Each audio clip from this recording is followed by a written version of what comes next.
Here we go. Another day, another pod. Blue collar like Jimmy G's dad, baby.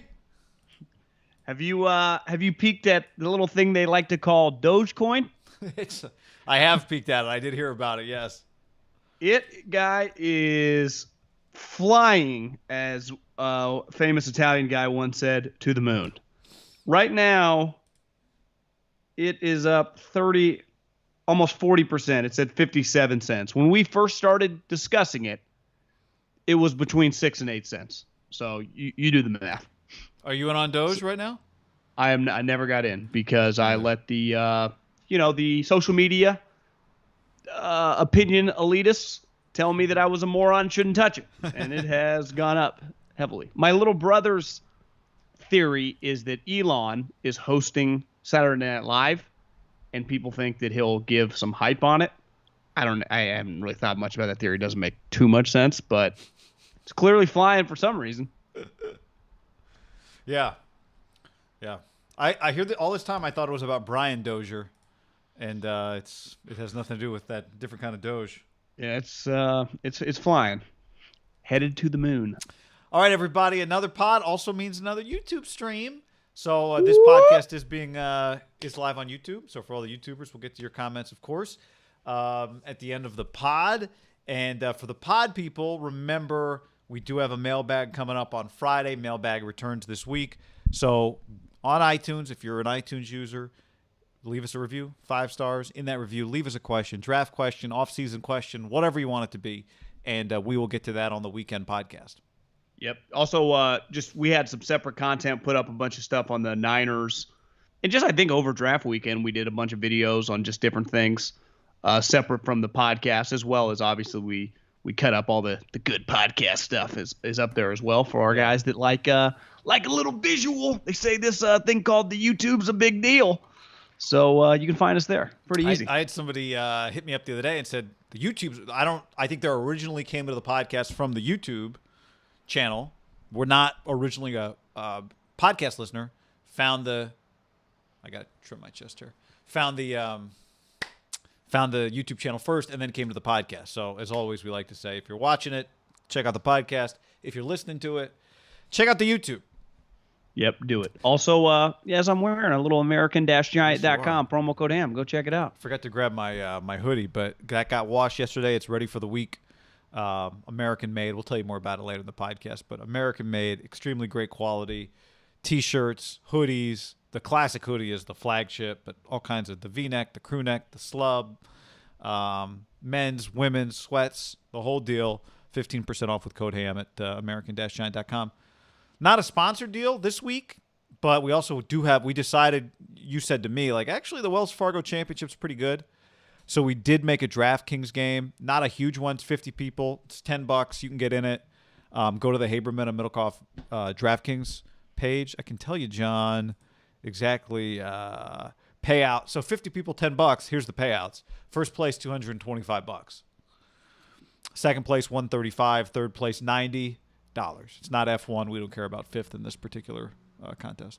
I just looking at the odds, there's some big names: Bryson, JT, Rom. Rom to me, dad mode.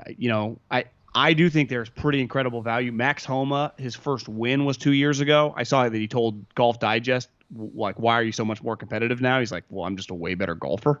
I do think he's won here before, and he was in the mix this weekend with Keegan Bradley. I think he's a factor. Tony Finau, just to me, anytime you get Tony 25, 30 to 1, he's going to win. I know it's kind of crazy. And then Willie Z guy. Do you know that Will Zalatoris does not even have his PGA Tour card? And unless he wins, he's on I don't even know what the word is, but he's conditional status because of Corona. They let the top Korn Ferry guys, but then he's made enough money that he can keep playing. But he's not actually a PGA Tour member. He's even talked about it. I have to win to technically get my card, even though now I've made enough money to I can play for a year or two. But I'm not just set in stone like a lot of these guys that have won tournaments. So it's just I do think he's pretty good value at I think he's 30 to 1. Keegan Bradley too. I saw him after the tournament saying, "I've never played better golf in my life." I know I just playing good lost golf today. Going into last week, right? Yeah, so he's I feel pretty good going into next week, going in the PGA Championship.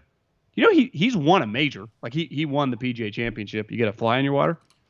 No, there's like outside. I went down to see Elias earlier. There are like chicken feathers all over the street. What? John, all over the street. They're just like floating. They're in the sidewalks. They're on the cars. I mean, it looks like somebody hit 500 chickens with a truck. And I went to Elias and I'm like, dude, what is going on? Elias at the corner of the liquor store.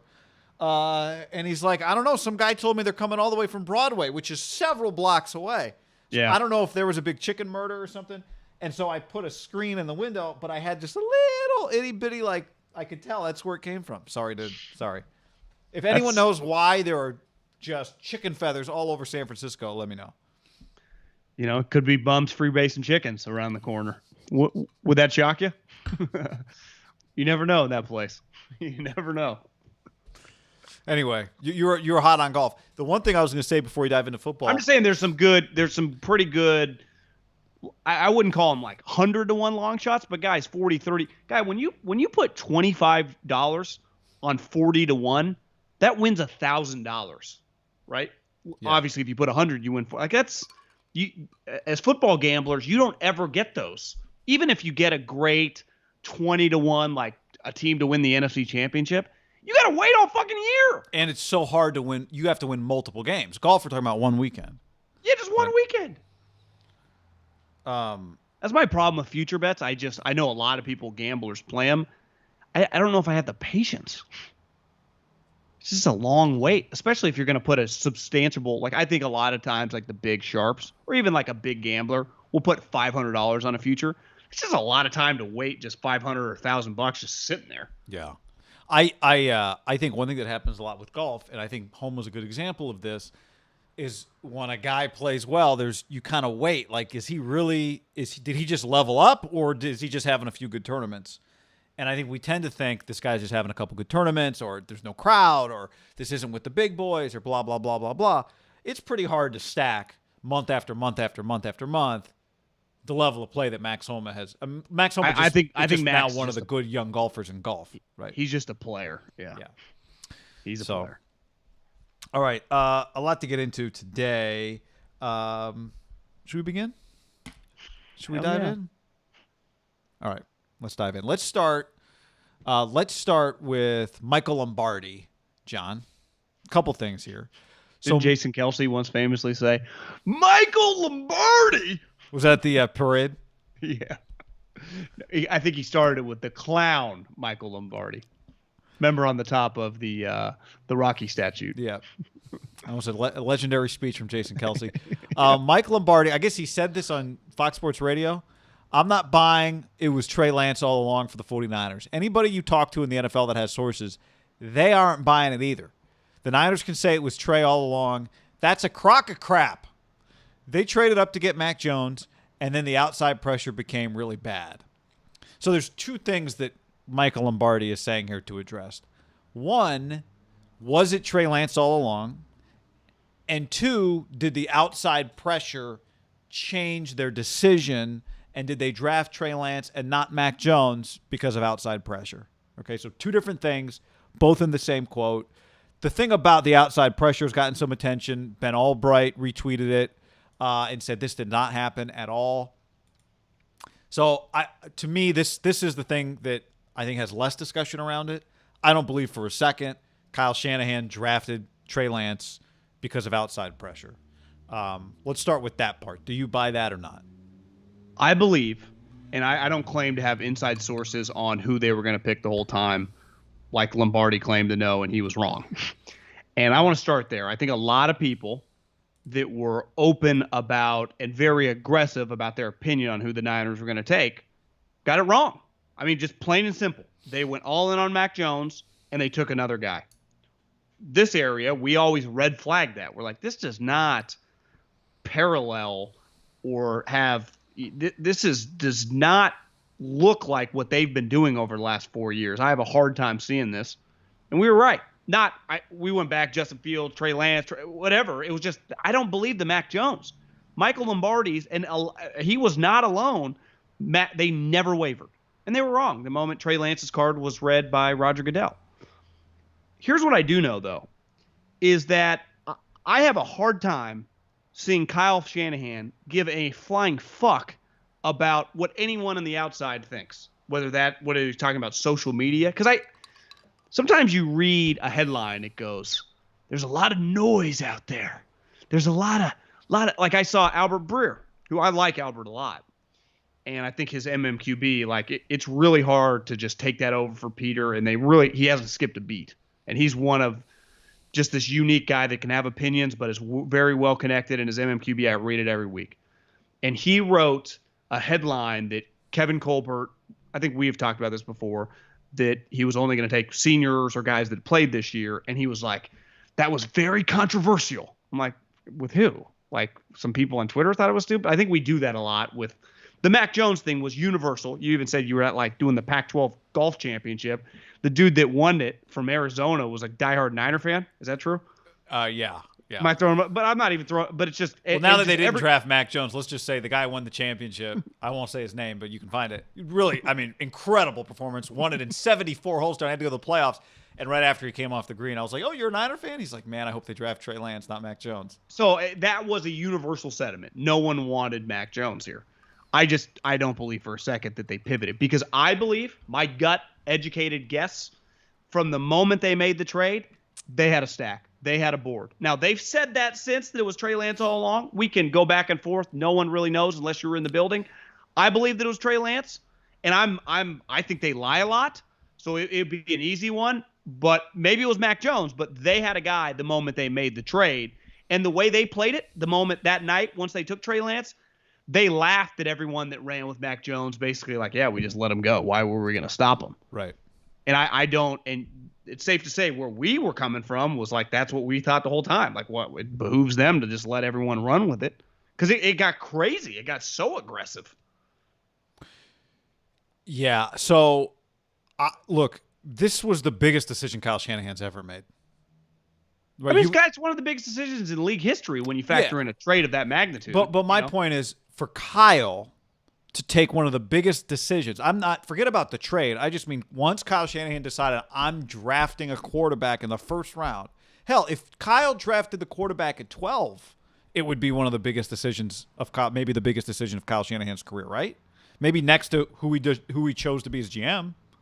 I don't know. I mean, Belichick took Mac Jones at 15. It just felt like whatever. Yeah, but Bill's career is very different. Like right now, Kyle, this is the first-round quarterback. Kyle. Mike took RG3. Kyle is in charge of this team. Yeah. Belichick's never drafted a quarterback that high either. I know what you're saying, if you're Kyle Shanahan walking around the office in your joggers the last 3 months, you felt the pressure. But the pressure did not come from Lombardi and Sims and Schrager and Eisen and Haberman and Middlecoff, just all the big boys. It did not come from us and the media and Twitter and Niner fans and Jed York and the referee at your kid's soccer team. The pressure that he felt came from him understanding what a significant decision he was making. That's my point. So there is no way in hell that Kyle Shanahan, making the biggest decision of his career, allowed Twitter, and when I say Twitter, this is not even a social media thing, because everybody was saying it everywhere, allowed the outside noise, let's put it that way, because this is just everybody everywhere that covered the league talking about this. There's not a chance in hell he allowed that to affect his decision. No way. No way. There's no way that Jed York telling him, man, everyone's talking. Not a chance in hell, John. Because the pressure that he puts on himself, we see it on his face every day when he coaches his football team. Now, as it relates to whether or not they love Trey from the beginning, yeah, I buy that he watched the film and said to John Lynch, you got to watch this guy. And I buy on Monday when they talked about him, they said, man, think of all the stuff you could do with Trey Lance. And I agree with you that I think they had a stack of guys when they made the trade. Like, here's the number of guys we'd be comfortable with, right? Well, I'm saying they had Trey picked when they made the trade. So I agree they had a stack of guys and maybe Trey was at the top. Where I would differ a little is I do think they considered Mac Jones. Like, I think they liked him. I do think they liked Mac Jones. And I think if they were drafting 12, they might have taken him. Did they consider drafting him at 3? I don't think they considered drafting him at 3 on Thursday. I don't think they considered drafting him at 3 at Monday. But I think 2 months ago, yeah, I think they thought about it. I do. I don't think Mac Jones was the leader in the clubhouse necessarily. Like, I do think they've said enough about Trey Lance to let us know they really like Trey Lance from the beginning. They've stopped short of explicitly saying Trey was the guy we were drafting the whole time. And even if they said that, would you believe them? Because everybody always says that about the guys they draft. But I don't disagree that they like Mac Jones. Like, I do believe they like Mac Jones. And I think they liked him more than Fields. Part of the process of February, March, and April in any draft gathers information and guys go up or down. So it's like you don't necessarily know the stack of a draft board, and that includes Jamar Chase's and Penei Sewell's and everyone when the season ends in January. Like, usually the combine, that's where you can kind of get an idea with times, with weights, with interviews. That's kind of where guys get stacked. So there's some validity there. But here's what we do know when the dust settled. If they would have taken Mac Jones at 3, and it's kind of pointless to talk about this like in like a week or two because it's like he went 15. It would have been the biggest overpay probably in the history of the league, given that they traded 2 net first rounders and this year's first rounder and a third to get a guy that ultimately, I believe, given once we had all the draft information, was still overdrafted. And I'm not a Mac Jones hater. I think he's fine. But given Mac Jones' talent, that's probably as high as a guy with his talent has ever gone at 15. And the talk for a month and a half with the Lombardis was he was going to go 3. And I said it to Coward fucking a month ago that it would have been the most arrogant pick in the history of the league. And I was proven right because the guy ended up going 15, and I still believe to this day it's kind of an overdraft. Well, you said it on this show first. Yeah, I mean, it's just anyone with a brain was saying it.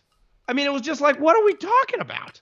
We hammered it home for a month, and just at the end of the day, they didn't take him. And I think it's hard for a lot of people that put all their chips in the table on Mac Jones. Like, it's easy to be like, oh, they can say whatever they want. They're bullshit. Well, bullshit. I think you got played, and I think listen. I'm the first one to say that I think they lie a lot. Because all teams do. The media is an easy mark for teams. They just are, and they can say whatever they want, and fans too. Like, we don't really know what to believe unless you know the guy personally. But I have a hard time thinking like, when you read the story about the breakdown of the trade and just going, Kyle really wants Mac Jones, and I get that they worked, all the pick 3, pick 4, pick 5, seeing where they get. Where Parag, who was like a value genius, was like, yeah, we got to get there to get Mac Jones. Like, I mean, it never added up for me.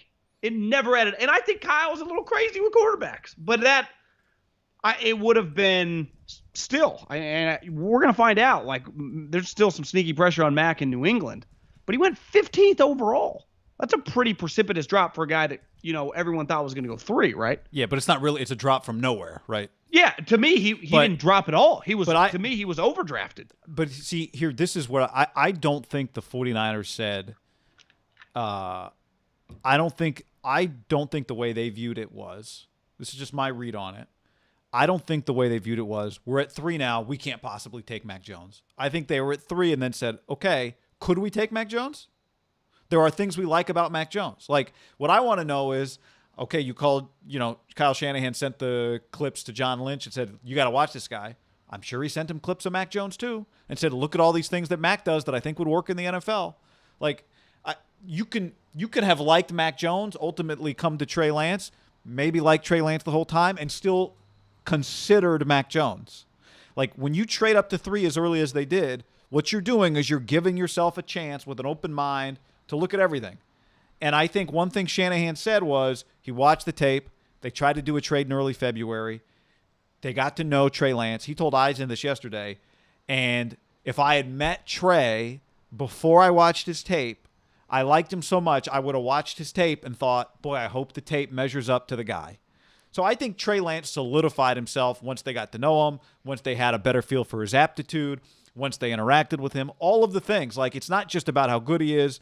And you always say, you've said this as a scout, like, the first thing you got to do is the tape, because if you love the guy, you can't let that cloud what you see.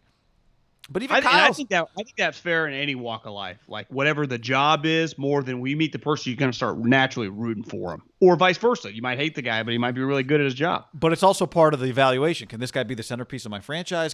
Do I want to work with him every day? Do I trust him? Do I think he Do I think he's going to get better? Because I need whoever I draft to get better. That they didn't have a lot to learn about everyone, but I have a hard time thinking that everyone was just like, oh yeah, we can just take Mac. Like there had to be, if that is true, there had to be John Lynch and Adam Peters had to be like, what the fuck are we doing? Yeah, I think that there are probably people that were 100% all in on Trey Lance the whole time. I do think they still considered because they end up evaluating. I mean, part of John Lynch and Adam Peters' job is they do that in the fall when Kyle's coaching against the Jets, right? Yeah, they watch college tape and do that stuff during the fall. Kyle does not, and the coaching staff does not get involved till January. He claimed he was watching like when they were in Cabo, the way I read it. Yeah, because he went beach house for a month and watched tape. Yeah, but one thing John Lynch said, remember when they finally told each other, when Kyle finally told him who he liked, right? That the way they presented it was the reaction was John went, okay, good, almost as if John was on Trey. He thought Kyle would be too, but Kyle had to tell him, I'm on Trey Lance is the guy we're taking. So again, since we started this with Lombardi, I don't buy outside pressure affecting their decision. Do I think they like Trey Lance from the beginning? I mean, that's what they've said. I just think they've left enough open that I do think they also considered. Now, I don't think they considered Mac Jones a week ago. A lot of players. Yes. I don't think this was February 1, whenever they started trying to do the deal. Trey Lance is the guy we're drafting. I don't think that's what it was. I don't think it was in stone. Trey Lance was the guy they were drafting when they did the deal. Trey Lance was the top of the stack. Okay, that's fine. That's different than Trey Lance is the guy we're drafting and it's over. Yeah, but nobody, even when you make a trade, unless you're trading up to one, like when the Eagles made the trade for Carson Wentz, they were still debating Jared Goff and Carson Wentz because they didn't know who the pick was going to be. So I think that's part of the process while you make a trade. But you make the trade with the guy at top. Now, maybe that changes. Yeah. And at the end of the day, if Kyle had to be like, if part of this is a little fabrication and he had to be talked into it, Pete Carroll had to be talked into Russell Wilson. So as long as you come to the right conclusion and don't make a mistake, then, and ultimately we don't know anything yet, but it was the right decision in terms of what you would have had to pay on draft day. Drafting Mac Jones, I mean, he would have to be like a top 5 quarterback. It would have been a horrendous decision. But look, ultimately, I mean, we use where he went partly to justify that. I think that take was legitimate before the draft. Justin Fields went 11. It's not like Justin Fields went 4 or 5 or 6 either, right?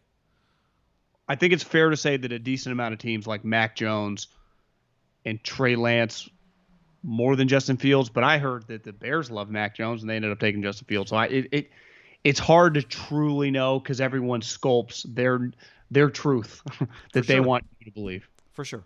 But you're really just defined on who you end up taking, right? Yes. Like, hey, even if the Niners, they've done the opposite, but if they like, we really like Mahomes, right? They just claim they didn't even watch him, but it would have been like, well, if you really liked him and you ended up taking Solomon Thomas, like it makes you look worse. Yeah, you're better off saying we didn't watch. Yeah. You see the Packers? Somehow it came up on a timeline or Rap I saw sheet. it. We're like, we were Justin Jefferson. We loved IU. We're like, what the hell, man? We just take Jordan Love. Like, we wanted those guys. Like, okay. I mean, so you wanted 2 receivers, but Jordan Love was rated higher on our board. Come on, guys. It's the Danny Ainge, Draymond Green, number 3 guy on his board. Yeah, great until they draft Jalen Reagor. And it's like, oops. So, I don't know. All right, John, let's tell the people about American Giant. American-Giant.com. Use the promo code HAM. Get you 15% off. You're wearing the American Giant right now. Guy, do you like America? I like American made. I mean, American made, the American working man. I think Chris Farley and Dan Aykroyd once talked about that in a film known as Tommy Boy. They're for the American worker. So are we. We're tired of going outside of the country. We like to stay here. American-Giant.com. Promo code HAM. Get yourself a discount. Get yourself some clothes. Get yourself a hoodie. Get yourself V-necks, regular T-shirts, you name it. Just go to their website. It's pretty easy. I think American Giant should do a commercial with, was it Petey Pablo, North Carolina? Come on and raise up, take your shirt off, twist around your head, spin it like a helicopter, because they do make their stuff in North Carolina. From the raw cotton to the cutting to the sewing, every single hoodie, the American Giant classic full zip hoodie. I've got one, you've got one. I had a friend, Chris Chickenance, who used to actually take his shirt off and swing it outside of his Acura TSX every time that song came on. But everything, the full supply chain, John, in the Carolinas, the zippers, the greatest hoodie ever made, the T-shirts, you're wearing it right there, high quality. This is stuff that lasts you for years and years and years and years. And they've got it for men, they got it for women, they got the sweats, they got the V-necks, they got the crew necks. It all starts with the hoodie and just builds out from there. 100% American made, from the cotton to the zippers. Get your classic full zip hoodie right now at American-Giant.com. Promo code HAM, 15% off your first order. Do it. American-Giant.com. Actually, if you're watching the YouTube or you're listening to the podcast, the link is in both. So you can just boop, boop, go right there, promo code HAM. Gotta love technology. Yep. Okay, next up, speaking of the quarterbacks, I keep putting the old Sleep Number ad up. I got to get rid of that. Speaking of the quarterbacks, Kyle Shanahan was on Rich Eisen's show. He has talked about Jimmy Garoppolo being the starter. You and I guessed the other day, like, what exactly does that mean, right? And Kyle gave us kind of a blueprint for how he's looking at the quarterback position. He's been talking about this a little bit, but I thought to Rich, he put it probably in the most basic, straightforward way. And what he said was that Jimmy Garoppolo is going to be, quote-unquote, running with the A's, I think is what he called it, the ones. And he'll be our starting quarterback, period. Quote, I'm not going to say that I'm not going to play a rookie quarterback. I'm not going to say that I am going to play a rookie quarterback. That's up to him. Like, that's up to Trey Lance to show me that he's ready to then be in a competition. When Trey Lance shows me that he's ready, then I will let him compete with Jimmy. But until that point in time, so it's not when he shows me he's ready, he gets the job. It doesn't work like that. It's when he is now trying to show me that he's just ready to compete. Jimmy Garoppolo is my starting quarterback. So that Kyle Shanahan has laid it very clearly for us how he's viewing this quarterback situation. Which I think is fair. Jimmy's your starting quarterback. You make this guy earn it. Because you're not just going to put a guy out there that is not ready. Now, to me, the moment he shows he's ready, and coaches know this better, I think, than personnel guys because they're so much into calling the play, the comfort. The one issue I often have with coaches with this situation is there's like an unquantifiable. It's like, he just feels a little flummoxed out there. Like, what do you mean? You see that pass he just threw? I don't give a shit that if he didn't quite read the end of the play. Like, to me, there's a learning process that you have to be open to. But he just has to prove that he can take balls from center, just make the play call, understand the offense.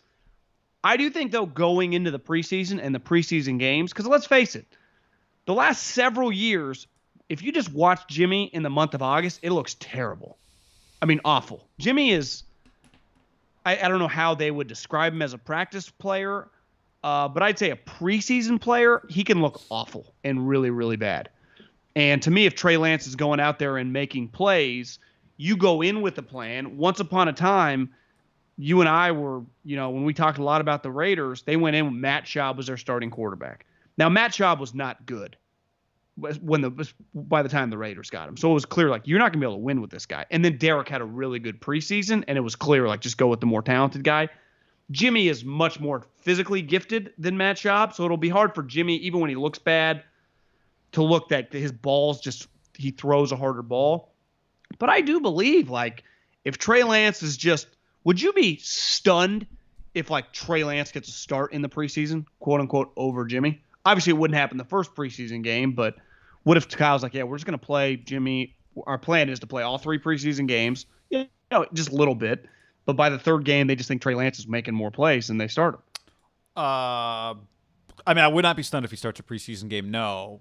I would be stunned if he starts a preseason game because he might actually become the starter because he's, quote-unquote, making more plays. That would surprise me if he's able to do that. I mean, even Garoppolo, well, we'll get to stuff that Jimmy has said, but that part would surprise me. Is that what you're saying? Like, that he'd be the starter in a preseason game because he might actually become the starter?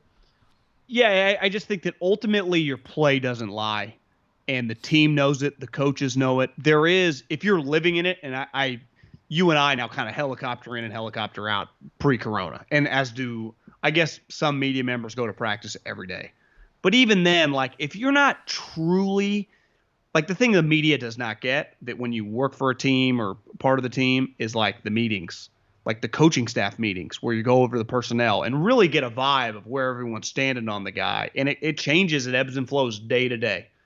And it's a powerful thing. I remember the first time I was ever allowed my first year to go to a personnel meeting with the Eagles. I was like, damn, this is fucking sweet. Hard Knocks. Even though I had been around them for 2 years with Fresno State, the difference is that in college, like, let's get rid of this guy. He's going to cut him. You don't do that. You just end up moving him up or down. Where in the pros, like, guys are playing for jobs, but also you're playing for starting positions, which is a big deal in the pros. And I just think that there's going to be a vibe with how Trey's playing in training camp, good or bad, that ebbs and flows daily, that factor in more than just his throws, what he's like in the meeting room, what they think his ability to translate improvement from day to day, that will be hard to tell beside just if you and I were just standing there on the sideline, just he throws a good ball, he's accurate. Right. But that is not with a quarterback. It like if you're a running back and you just make some plays like Matt Breida, you're like, damn, this guy might have something. With a quarterback, there encompasses more because you're basically trusting him to run the team. And that's where I am in agreement. It's going to be an uphill battle, but I by no means think that if Trey can come out, because physically he's just way more gifted than Jimmy Garoppolo. Jimmy's big advantage is understanding, which is a big part of this offense. But physically, it's a big part of any situation. Trey's a different animal. Right. It's a big part of this depends on, I think what it'll be interesting to see do we arrive at a point where Kyle Shanahan's comfortable enough that, we're going to have packages for Trey, but he's not really competing with Jimmy for the starting job, right? We've talked about how they use him. That could be where we arrive by the time the season's here. It's like, I'm happy with where he is, comfortable putting him in games to do specific things. He's not a better option than Jimmy Garoppolo right now today because I'm trying to win football games, right? Like, whatever we think, but Kyle Shanahan. Sometimes you say that though, and you're wrong. Well, absolutely. But but I think when you're trying to win a Super Bowl, this goes back to the Chargers thing last year. They were wrong too, but they were wrong, and their organization was in a different place. Like they were in a place where it was easy to go, guys, you're not winning a championship this year. Start Justin Herbert. Now, maybe we don't think the Niners are really going to win a Super Bowl this year, but I think they view this year like they're going to try and get back to the Super Bowl. Now, first they got to just be a playoff team. That's how you and I talk about them. But they think they've got, they just paid Trent Williams. They think they got a Super Bowl roster. So that's how they view week one, is like, who gives us the best chance to win today? And Kyle Shanahan said it. Like, there's not going to be any question when Trey Lance is ready to compete. When that moment comes, it's not going to be because Trey Lance walked up to me, put his hand on my shoulder and said, Coach, I'm ready. It'll be because everybody can tell that he's ready. I'll be able to tell. His teammates will be able to tell. Jimmy will be able to tell. Anybody watching will be able to tell Trey's ready to compete for the job. And that's when he'll compete for the job. Period. Yeah. But I do think this goes back to Jimmy didn't get traded. Jimmy's worth more to this team than he's worth to other teams. Like, if they wanted a first or a second for him and they were only getting offered a fifth, it makes sense. Because he's worth more to this team now that they've drafted Trey Lance. He's not worth as much to them if they drafted Mac Jones or Justin Fields, who you would think should play right away. But he's worth more to the 49ers than he's worth to other teams. So they're going to treat him that way. Because right now he is their starting quarterback. One big picture element, and I'm not trying to sprint before we just crawl, but if you go back, let's just say hypothetically they pull off the Alex Smith thing. Jimmy plays this year. They're successful. They win a playoff game. The Alex Smith Chiefs thing, not the Alex Smith Niners thing. I guess the Alex Smith Chiefs thing with Mahomes. And he sits for a true year. Maybe depending on how the year goes, if that Week 17 game is meaningless, they can give him a meaningless start like Mahomes, and he was really good in that game. The reason ultimately that worked so seamlessly for the Chiefs is when Mahomes came in the next year, he won the MVP, and they went to the AFC Championship game, and they went to overtime against Tom Brady. So they upgraded immediately, and you knew it. Right. I do think it's difficult if you just start Jimmy, and let's say it's one of his every other year, he's healthy this year. They go 10-7, and they win a playoff game. It's like have a successful year. It would be let's say you lose in the second round, but it was like, fuck, you're back, double-digit win team. But next year's Trey Lance's year, because now it's time. Then it's like, the reason it worked for Kansas City is the motherfucker came in and they dominated and he was awesome. Like that is that you could argue there's more than added pressure on Trey because then he's just got to be good and he hasn't really played. Like that is, to me, when you start the rookie, the bar's low. Because right now, I hate to say it, everyone talks like the Super Bowl roster. I mean, maybe. I don't even think that. It's a playoff roster. But I like starting. Don't you want to start the rookie with a playoff level roster? Wasn't that the best thing that ever happened with Russell Wilson? Yeah, again, ideally, Mahomes? but the guy has to be ready. Like, all of this stuff is just hypothetical until the guy's ready to play. If But the guy's ready to play. part of the reason he's not ready, and looking back at Mahomes, would the Chiefs have been better off if Mahomes had started for a rookie? They'll never truly know, but I could make the argument probably. Do they lose in that first round to Mariota? Maybe not. Like, so is it ready just because the short term? Maybe. But just because you have Jimmy Garoppolo, it's not. I get it if you have like Aaron Rodgers, but it's not like you got a Pro Bowl player. He's just better, just because of quote unquote experience.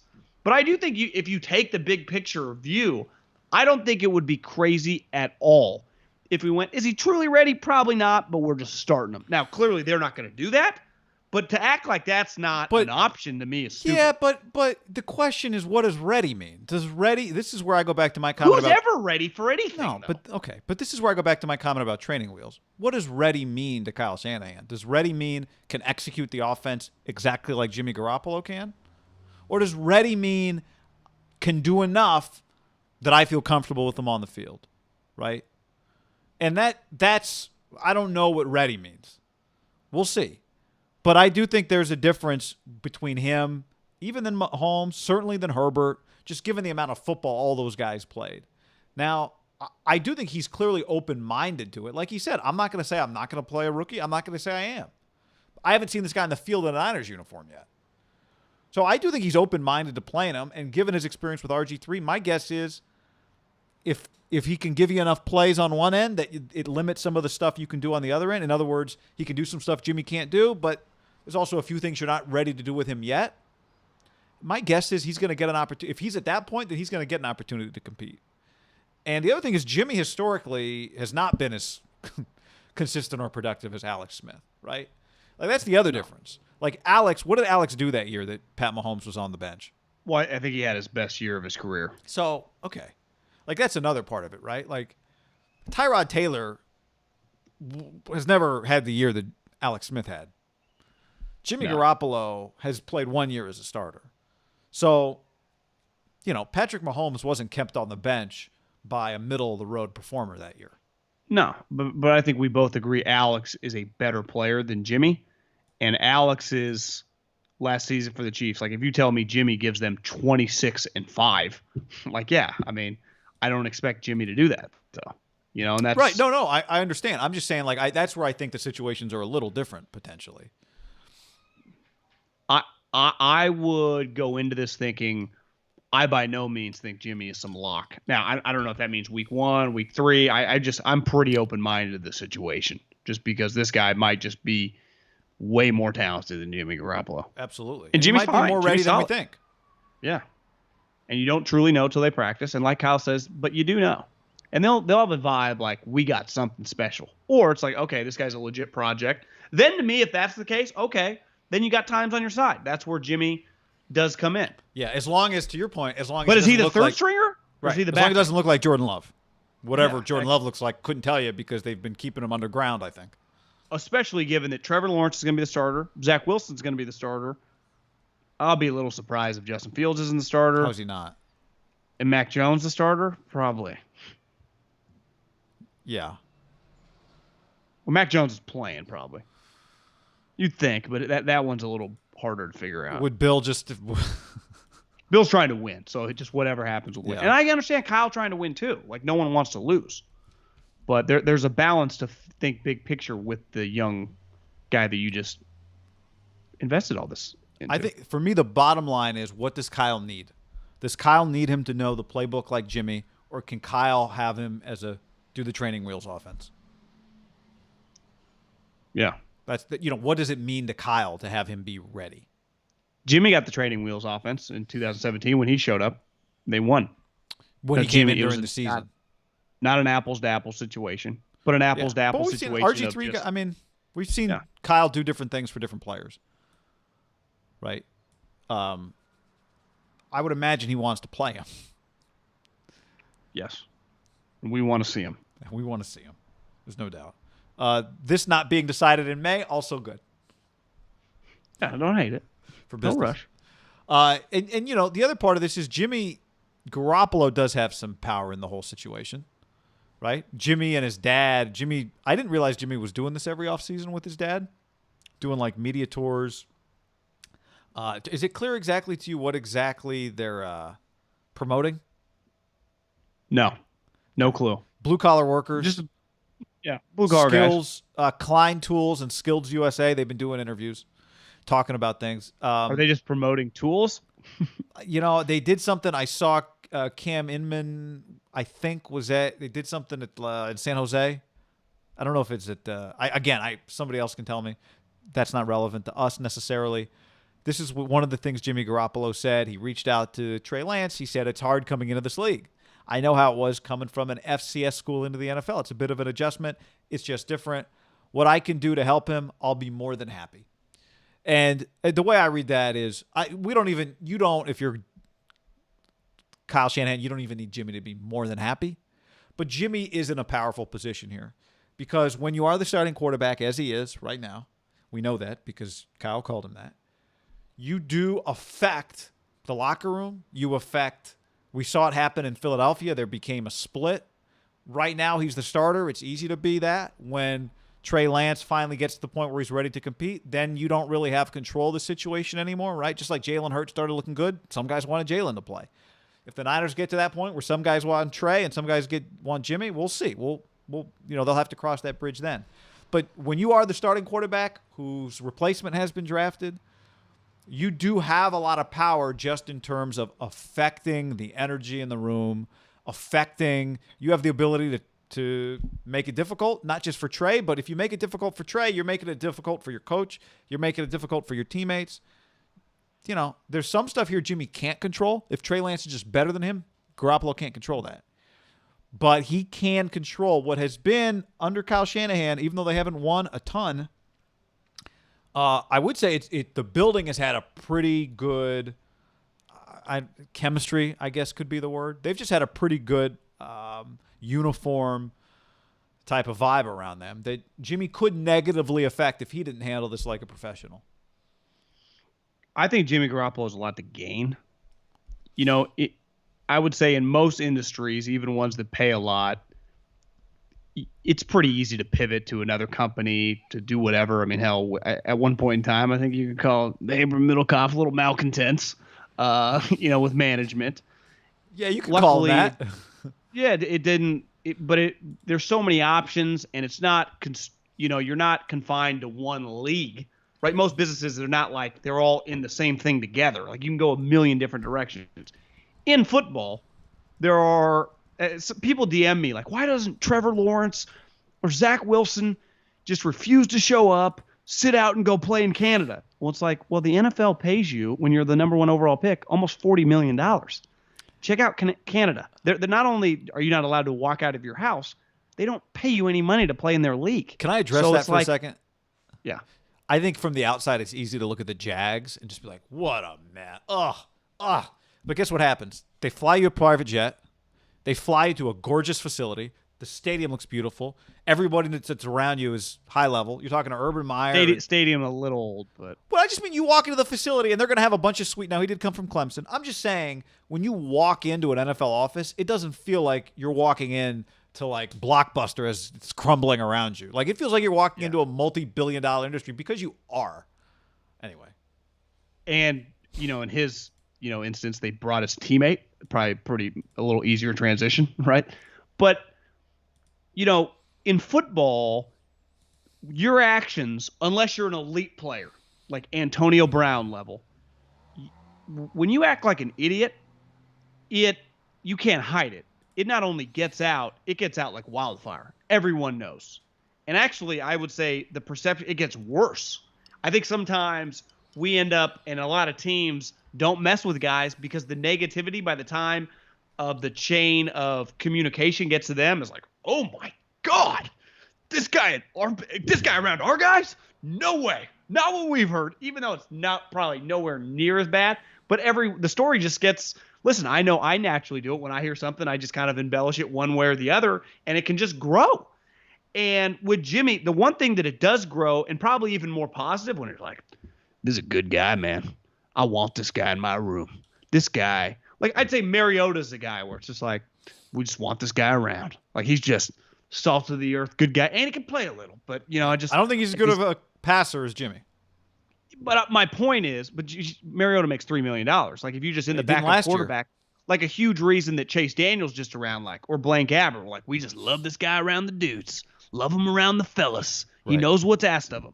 Now Jimmy is, we're talking about a starting quarterback, but if those guys, like if Blaine Gabbert or Mariota was better, people would be lined up to get those guys, right? This guy's one of the guys. People love him. Their problem is they're just not good enough. Yeah. Jimmy can play well this year because he has in the past, but he can also be like, he was the first guy. Did you mention this? I mean, Trey said this. He was the first text he got was from Jimmy Garoppolo. Mm-hmm. So, like, which shows that he gets it. Yeah, he wasn't sitting there fired up. Stuff is, we can laugh at it or whatever. But if the year goes on and it's just like, Jimmy and Trey, they like each other, they got around. Like, isn't Alex a great example of just his stock? I would say rose. Now, a big part of that year, his play had never been better. But I do think he doubled down on, goddamn, this guy couldn't have treated the guys any better. And he acted like not just a pro, but that set the bar in our organization for how to conduct yourself. Yeah. Can Jimmy act like that? Because if he does, then I think he's going to earn best case for him. People are going to want him. And best case for the Niners, that if he plays well, obviously people are going to want him, right? Because there's something to be said about at the quarterback position, the last thing in a million years you want is any bad situation, whether that's personality, whether that's like Deshaun Watson, whether that's Carson Wentz.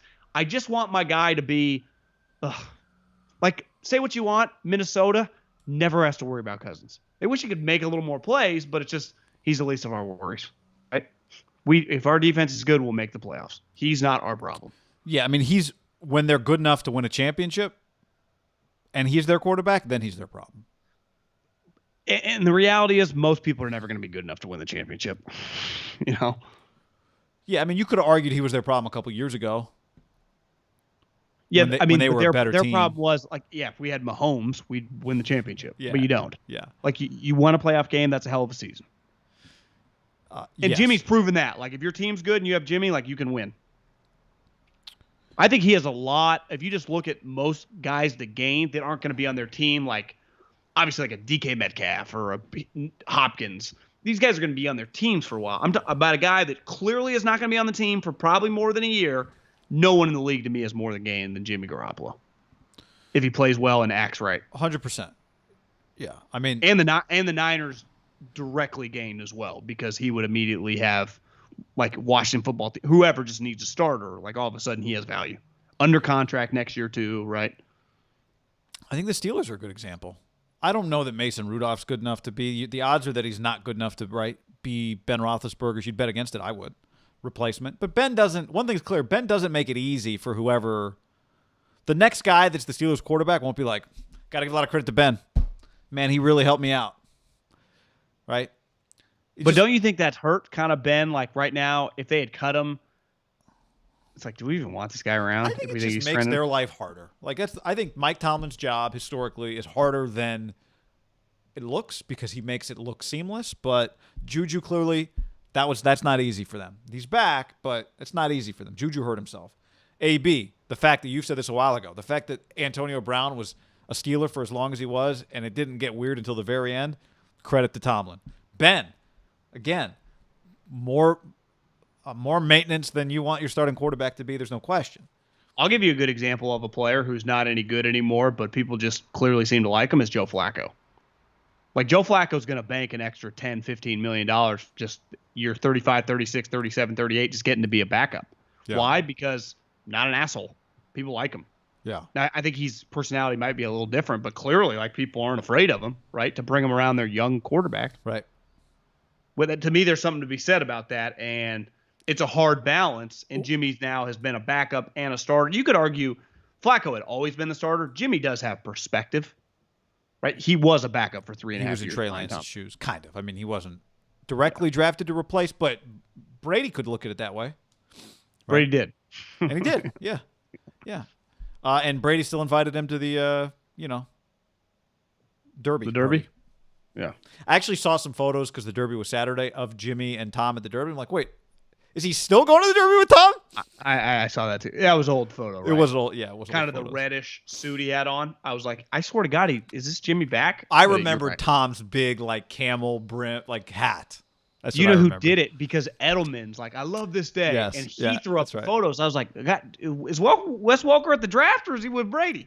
It was like Vrabel in the back. I'm like, these guys are working. You know, they can throw you off with some of those. I don't blame them for posting pictures because they look pretty cool. Because I'd be really impressed if they went back again like next year and Jimmy was back with the crew. But Tom was just there, but he went with a different crew this year. Yeah, I didn't see. You see the picture of Tom had a huge hat on this year. Was it the camel colored one, like the light tan one? No, okay. It was like blue, purple. It was a darker color. The question is Jimmy going to go next year and invite Trey? If Jimmy had gone Saturday and taken Trey Lance, that would have been impressive. That's what Jimmy should have done, man. He missed an opportunity. I know. Go to the Derby, take Trey Lance. That would have been pretty funny. You know, Josh Johnson, the whole crew. Ladies and gentlemen, before we move on, let's tell you about netsuite.com/ham. If you're still running your business on QuickBooks, you are in quicksand. QuickBooks? Crazy. The bigger your company grows, the faster you sync with outdated software that just can't keep up. You don't have time to spend dealing with manual processes, multiple systems, delays, scrambling to get the numbers you need. It's time to get on solid ground, and you do that when you go to netsuite.com/ham. Well, I'm excited to use them, guy. netsuite.com/ham because, you know, you and I, tax season's next week comes to a screeching halt, and you know you're going through all your different accounts, you're trying to figure it out. I need to get in one consolidated area. That's where these guys come through. They help you automate your key business processes and close your books in a fraction of the time. I mean, I'm spending. I was up last night. I mean, 7, 8 o'clock at night doing this stuff. It's like, this sucks. Think days, not weeks. In fact, 93% of surveyed organizations increase visibility and control over their business since making the switch from QuickBooks to NetSuite. How do you beat that? We're talking financials, inventory, HR, e-commerce, and more. Everything you need to grow all in one place. Right now, NetSuite offering a one-of-a-kind financing program only for those ready to graduate from QuickBooks. Head to netsuite.com/ham. That's special financing for you graduates at netsuite.com/ham. That's netsuite.com/ham. Do it. Aaron Rodgers. Stuck. Terry Bradshaw's ripping him. Terry Bradshaw's naming all the guys. Did you hear that? Terry's naming all the guys that they had to try to replace him. He's like, you know why I didn't care? Because I knew when we got on the practice field, I was better than all those guys. But Aaron's stuck. And Kyle Shanahan told Eisen, yes, I called LaFleur, and it was a very quick phone call. LaFleur said, don't bother to have John Lynch call. We're not trading Aaron. And this was my take at the time, and I only feel more strongly about it in every day since. Aaron should have blown this thing up 2 months ago because he gave the Niners no time to trade for him. Gave him no time. Like, remember what happened with Tom Brady? The Niners spent a few days diving into Tom Brady, and then they decided, whatever, we're not doing Tom Brady. Oops. But they gave the Niners no time to try and get. The Niners wouldn't have won the Super Bowl with Tom. Tom made the right decision. Tom got lucky, or he was forced into the right decision. However you want to look at it, it worked out. I'm just saying the Niners had time to evaluate the situation. This thing, they had no time, and the Packers didn't have it. Like, it's more about the Packers didn't have any time either. I've come to grips, and this is not an original take. I heard a bunch of people saying this the last couple days. I was adamant, I guess, where I stood on this, supported Aaron because of the Jordan Love situation you never shake. But like Terry's a good example. And any quarterback, I remember Steve Young talked about the guys they brought in. Aaron knows that this guy can't hold his jock. So even once they fuck up, Aaron knows I'm back in control. I'm the captain now because that guy stinks. I'm elite. I have all the power back. I think this, and you saw the Kentucky Derby picture, his fiance, wife, girlfriend, I don't even know what they're considered, but she actually was an animal activist. I saw that then when the picture of the Kentucky Derby went viral, all the animal activists got pissed off. She's been arrested before for like one of those PETA marches type things. Tying herself to a doing one meat of those hook or something. Yeah, to not let the cows, get slaughtered. or whatever. And I do just wonder if Aaron's fiance, if it's influencing him. And ultimately, if it's as simple as, you see this a lot in the NBA. I guess it's less about what city they live in because they're not there as much. We're in the NFL, you are in the city. Like even your 8 away games now, I guess for the NFC it's 9. Your 9 away games, you're just there less than 24 hours. Yeah. It's like overnight trips. So you are spending 6 months, and for Aaron, where they consistently go to the playoffs, basically June till probably late January there, right? Mid-June, or I guess You live at home mid-July. when you're an NFL player. Yeah. And I can imagine when you look at his 3 teams, he's a West Coast guy. 3 teams were the Niners, the Raiders, and the Broncos.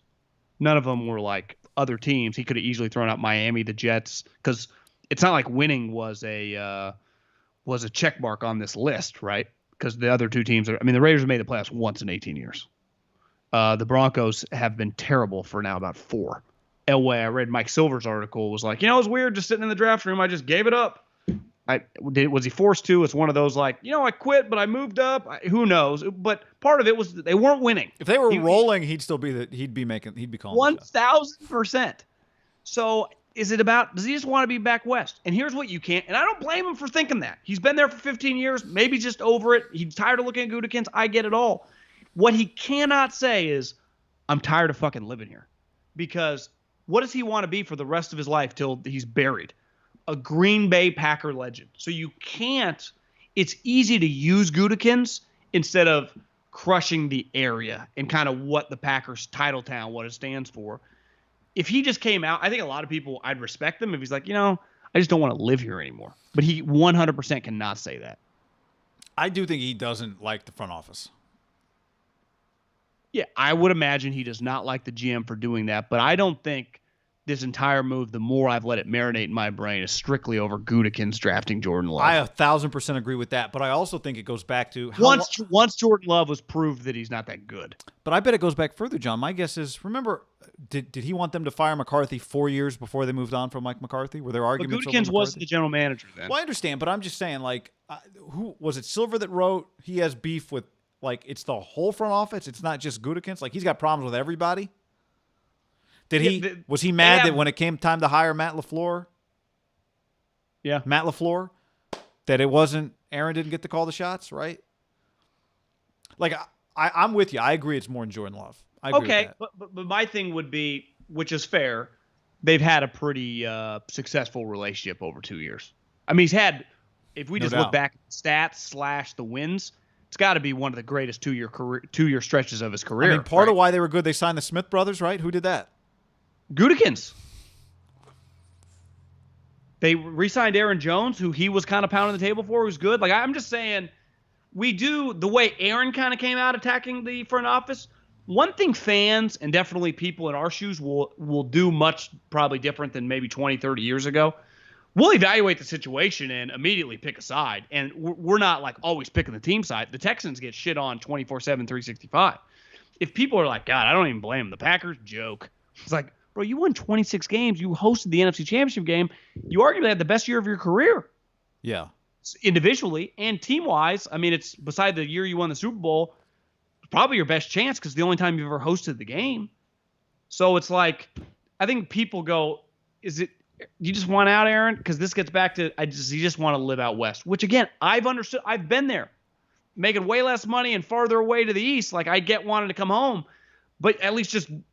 His problem is he can't be honest about that because he would get crushed by the Packer people, which he wants to love them because they do. I agree, but I do think it's more. I do think there was a real animosity with him and the organization. Do you think Yoko Ono's playing a role here? Because that's what the internet thinks. Yeah, I don't know. I think Aaron was legitimately pissed all last year. Now I don't know when he started dating her, but I think Aaron was legitimately pissed last year. And I think Aaron holds grudges for a really long time. I think most people kind of do, right? Yeah, but on different levels. It's hard for humans to forget. Some people, if you're good enough at what you do or good looking enough to upgrade in a relationship, it's easy to get back. And he's one of the rare 1%ers, right? Who's good enough to usually win his grudges. At least now. Maybe when he hits 41, it's not quite as good. It won't be as easy. People are like, oh, this guy's just a dick. Remember toward the end of Favre, it was like, God, Brett, hang him up, buddy. There's a balance. Right now, he's still in control because he's elite. That's the key. Yeah, and then Favre unretired, and that was a situation that Aaron had to deal with too. But I even mean like the second Minnesota season. It's like, this is kind of ugly. This guy's kind of getting weird. Remember the Jets season was ugly. Before he went to Minnesota and was good. The Jets season, I remember seeing him. He played at the Niners. I was like, this guy does not have it anymore. But guys can get. I just think guys can get weird fast for whatever reason. We call Antonio Brown a weirdo because of the way it happened in Pittsburgh. But like, really, just because he went truly public with a sit down with Jeff Darlington, Aaron refused to do that because he's better at PR. But what's the difference? It's like you're winning, you're crushing it. Yeah, I mean, Aaron as a quarterback is just more directly. He just more directly impacts. Like he has a better time saying we're winning because of me, right? And he's not wrong. He's not wrong. He's not wrong. But to the original point, the Niners called because of course you call it, Aaron. Like if the Niners were told Thursday morning you can trade the third overall pick for Aaron Rodgers, they would have done it in a heartbeat, right? Can they still do it? I think it's harder once you get the guy in the building. It's harder once you think, like, how much do we love this guy? But, yes, they can. The short answer is yes, you can still do it. I think do you agree that it's harder once you get Trey Lance in the building? You're like, okay, now this is the direction we're going? My gut says you can't do it now, but I don't know why I would say that.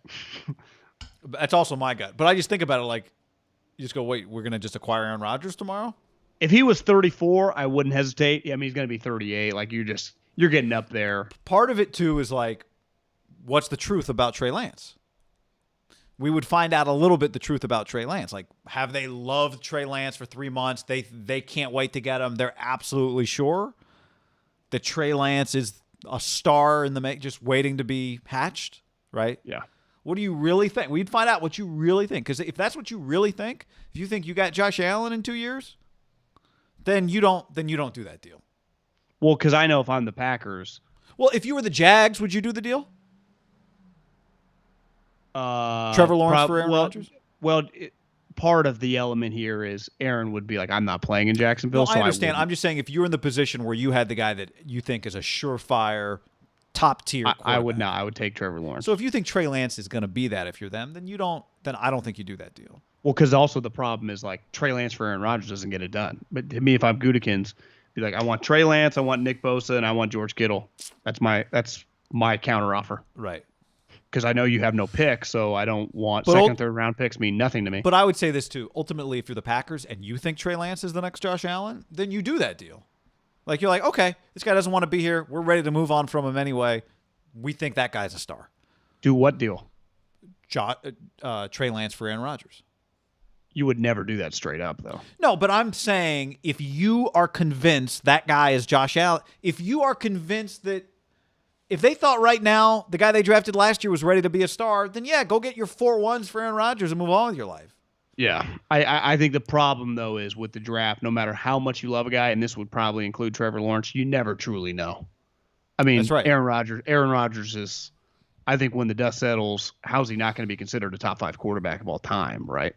Because Marino is, and he never even won a Super Bowl. It feels like Aaron's accomplished more, right?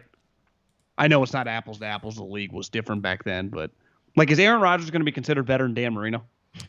Well, I think we already talked about him. People say things like he's the most talented quarterback to ever play, which is just a way to say, I wish he had another Super Bowl. Yeah. Don't you think Marino's kind of talked about like that too? Yeah, and Elway's the version of most talented who actually won 2, right? I think Rodgers ahead of Marino. Just if we did 100 people made their list.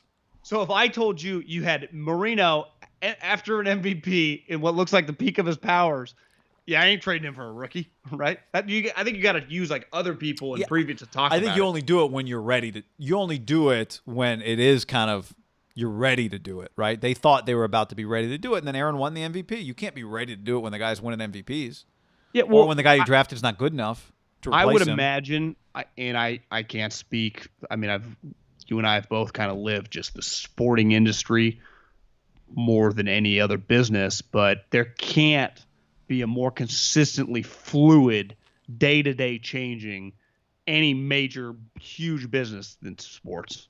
I mean, things change so fast, right? Doge. Injuries, improvement, guys getting slow. I mean, just you can ebb and flow year to year, dramatic. Like it's not crazy to have plans. I mean, a year ago, the Niners were like, Tom Brady, no, Tom Brady, kick rocks. A year later, 3 first-rounders for we kind of like Trey Lance, Mac Jones, Justin Fields. We'll see a month. I mean, things change.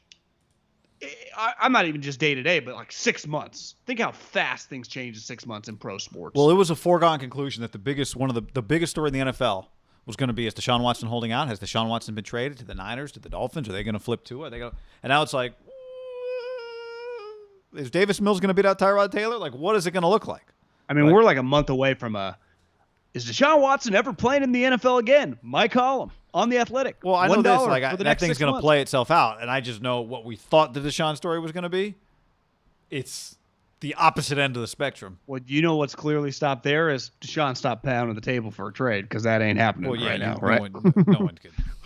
Yeah, it went from is he going to hold out to like, will they let him play? It's like. And I'm not even you're bringing in an element of like off the field, which we're dealing with humans, which is key. I'm just talking about play, right? Yeah. Improving, deep, trending up, trending down, getting old.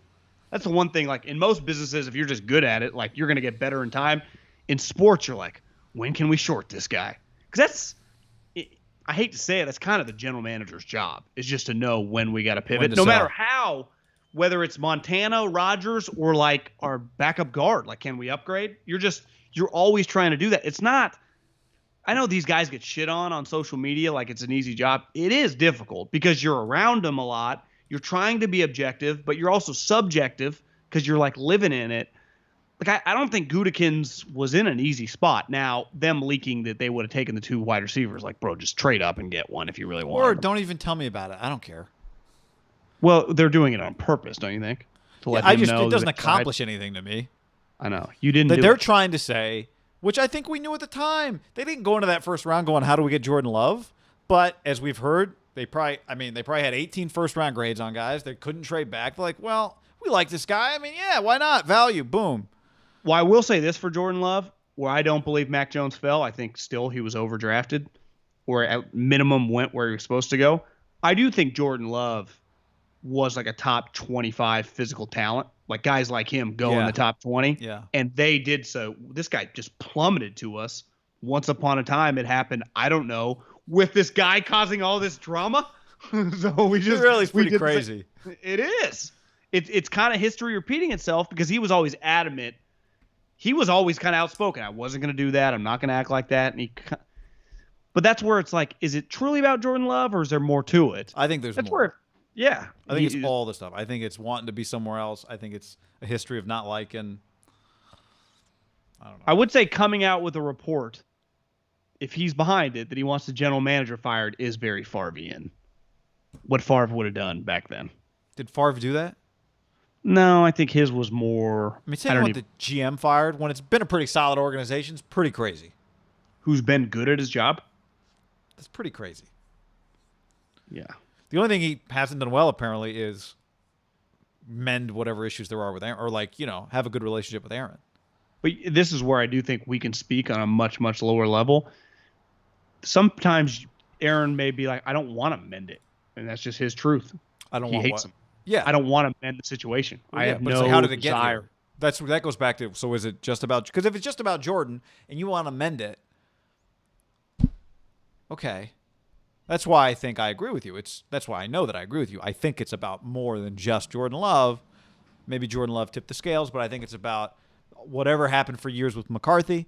I think it's about hiring the new head coach, LaFleur. I think it's about all this stuff, and probably a million things we don't know about.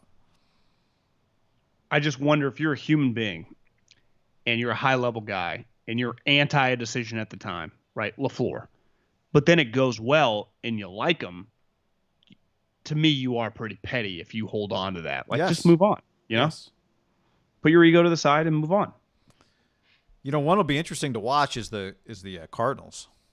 I missed this till somebody told me about it. I guess Kyler was on Good Morning Football before the draft and was asked, do you want input? Basically kind of like the Russell Wilson question, like, should you have input? And he wasn't, I don't think he answered it quite like Russell, but basically what he said was, well, yeah, I mean, I think if you're the face of the franchise, if you're trusted to be the face of the franchise, then you should be able to, share your thoughts on building the team, on draft picks, on that kind of thing. And, when Russ said it, everyone went, okay, I mean, it's Russ. Like, let them build the team, but it's Russell Wilson. Like, you've earned it. This year could get weird for Arizona. The whole dynamic is just interesting there. Listen, I know times change, society changes, but what the fuck's the money for?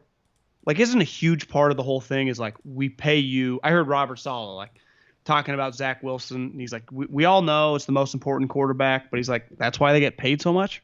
Or, the quarterback's the most important position. That's what the money's for. Right. Like, hey, Kyler, you were the number one pick in the draft. That's what the money's for you to play quarterback. And if you're good, they'll give you a huge extension. Your money's for your talent. We don't give a shit what you think, because who's to say that you know anything? It's what I always say about coaches. Just because you're a good coach doesn't mean you can draft players. If it is true that Kyle wanted Mac Jones, that would have been one of the more laughable decisions in the history of the league if they would have taken him at 3. So it's like coaches are bad at it. Players, I mean, that's a pretty laughable comment, but I do think it's very par for the course and kind of this clutch generation of LeBron James of football. Which, again, I'm not opposed. I have no issue with Russell or Aaron. They've earned it. Elite players, pelts on the wall, champions. My issue more is when non-champions create like, what are you doing? Like, you kind of look like a clown. It's why I've never had a problem. I don't have a problem with Rodgers doing this. I don't have a problem with Russell doing it. And I'm not even saying Kyler did this, but no, you shouldn't have any say. Like, if we have a question, we'll ask you, but if we don't, we won't. Yeah, and I also think, though, if Kyler were the coach of the Rams, to me, it would mean nothing. Excuse me, if you're the quarterback of the Rams, where Sean McVay, like, it's pretty clear who's making decisions, who's earned the right to be in charge. But is Kyler the face of the Cardinals? I would say he's not. Well, who is? I would say they don't really have one, but it definitely ain't him. Well, it's him now. Is it? Yeah. Yeah, man. Who would it be? I would say it's more. You're in charge of the Cardinals marketing. We got to hang a big billboard. Who are we putting on? DeAndre Hopkins, J.J. Watt. That's not J.J. Watt's never played a snap for you. It's the future quarterback. Is Larry still on the team? AJ Green's there. Larry and AJ Green would be a pretty questionable decision. Yeah, I mean, I would say DeAndre It was Larry Hopkins. forever, but I think it's you draft a guy number one overall. He's your quarterback. But just because you're a face of a franchise, if you're not winning or doing any good, like, who cares? Well, but you're the quarterback. Right? You think I make this. I get to check. DeAndre Hopkins doesn't get to change the play at the line of scrimmage. I do. I make decisions when I'm the quarterback. Or are we sure? Or does he look to the side and get the claps? Well, yeah. What I'm saying is, quarterbacks tend to think. You're right. I've been saying I think that this Cardinal team has 7 wins written all over it, and I've already said I think we should put we've been discussing to put a substantial wager on just one, like, over under in the league and just carry it all the whole season. We'll have to keep discussing this as we get closer to the season, but there is no way. And I'm not saying like they couldn't go like 3-3 in the division. To me, they just have written all over it. You look up and they're playing the Bengals or the Giants or just random teams, and they're down 10-0 in the third quarter. And this is why I say what I said about McVay. The point is, Cliff Kingsbury does not have any equity. Keim, like, this was his last big shot. Well, who's the face of the Rams? The coach. Yeah. Face of the Niners? The coach. Yeah. It's very college. And Russell's the face of Seattle. Yeah. Yeah.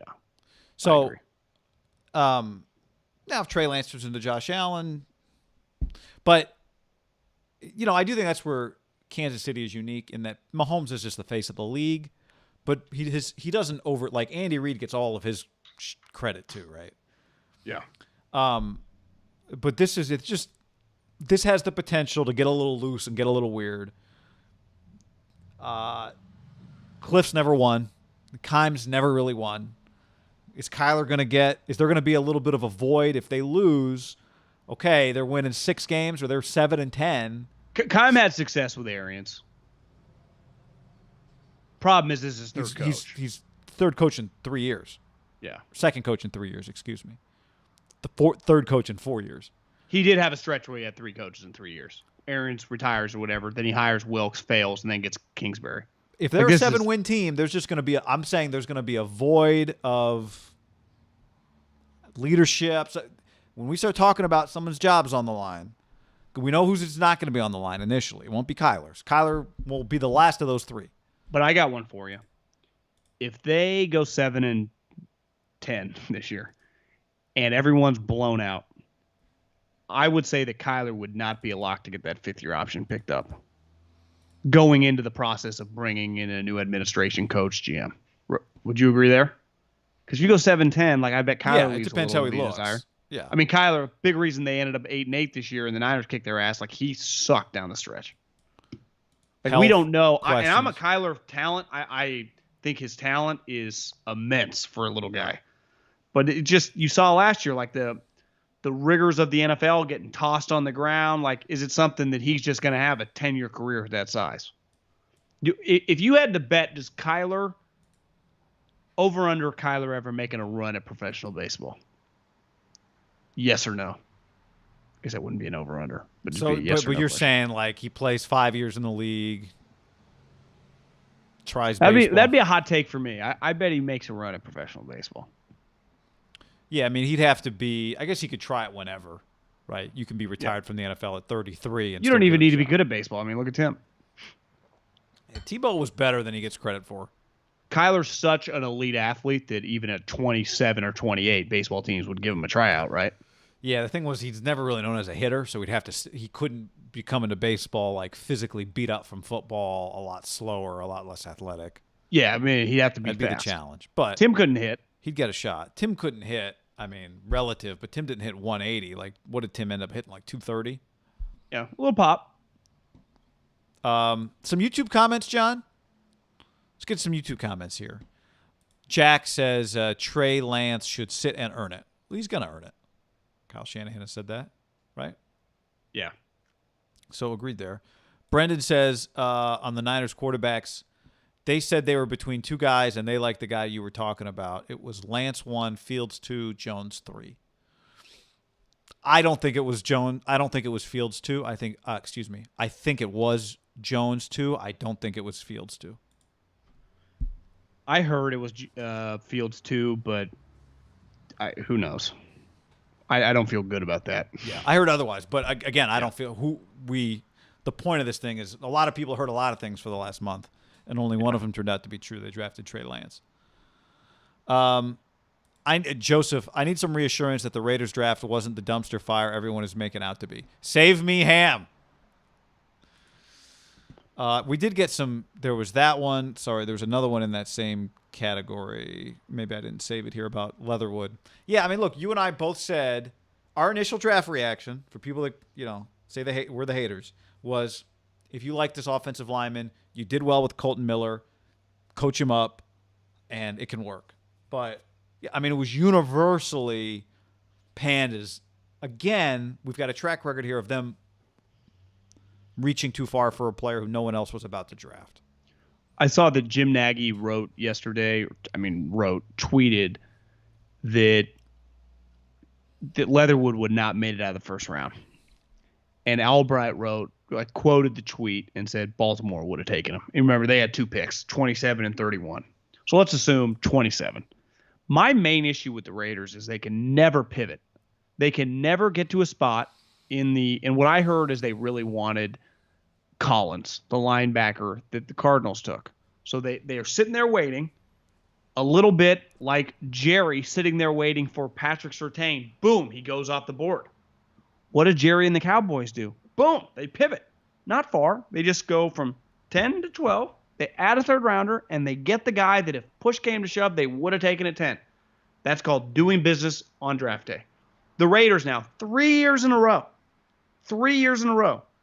They have come to their spot, and they have not been able to trade back. Trading back is way harder than trading up. And clearly they don't have plans in place where they can pivot. And they can come out, well, we couldn't find a partner. But all these other teams, Gettleman finally found a co-partner. Everyone can. Twice you guys Gettleman traded back. Never, ever find a partner, guy. They've drafted 3 guys in a row that they easily could have got. I'm not even arguing Middlecoff, he wouldn't have gone 20 picks later. Okay, just move 5 spots back, take the same guy, and add a pick. 3 years in a row now. 3. That's pretty nuts. Wouldn't you agree? 3 years in a row, they have overdrafted a guy. I think we could say, based on what we've seen, their philosophy is basically, screw it, we'll just take the guy we want right here and not mess with moving. Right? Which to me is kind of a low. Like, part of the draft is moving and shaking with the value. Yeah. On top of getting the guy. Like, if you want Leatherwood, I'm cool. Like, he's a starting left tackle at Alabama. Like, no one. I haven't heard many people say, because I even saw, I YouTubed it yesterday, just the reaction from ESPN, and Mel and Lou were like no one's gonna say this guy's some scrub. Like, he's a starting tackle. If you watch the right game against Georgia, like, he can look sweet. Is he a guard or a tackle? That's up for debate. The bigger debate is the value, and the Raiders' ability to understand value, to me, feels like it doesn't exist to play the game, crazy. Right? But the game is part of it, right? That's what I'm saying. They almost like they refuse to play the game. I don't know if I don't give you much credit for trade. I don't give you credit for like what the Niners did. They offered 2 other extra ones, or the Bears. They offered a 1. Like, you can get up. Like, I don't applaud people for trading up. Like, that is, anyone can trade up. Trading down is difficult. Yeah, trading up is just you can overpay for anything. You can knock on someone's door and offer them $10 million, and they say no for their house. Then you offer them 12. You offer them 13. Trading back is closer to the selling ice to an Eskimo type deal. You have to find a partner, and you have to also have when I say the intelligence, I mean like CIA, the intelligence, to know how far back you can go and get your guy. That's juggling. Trading back is juggling. Trading up is just driving a car through a wall. Definitely Gruden. This might be just a learning process of the job. A huge part of that is knowing the agents, and really knowing the agents and working them, because they get, where they get their information from the other GMs. Yeah. I don't feel like the Raiders are working that. Do they want their guys there? That's the other thing. Do they what? Do they want their guy? Do they want to share with you the best information? Do they want their guys there? That's a problem if you don't. Let's address this. Raiders for Life says this. So for the record, you guys are definitely Niner fans, not Raider fans, because I see you guys cover us, but your fandom seems like it's more for the Niners, Raiders for the ratings.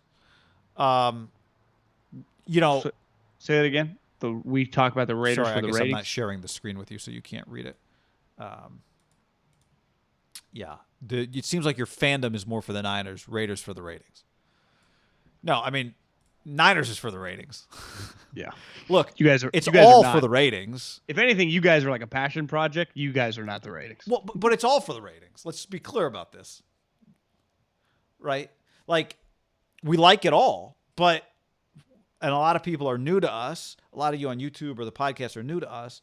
There was once a time, and people who were with us back when we did radio show can attest to this.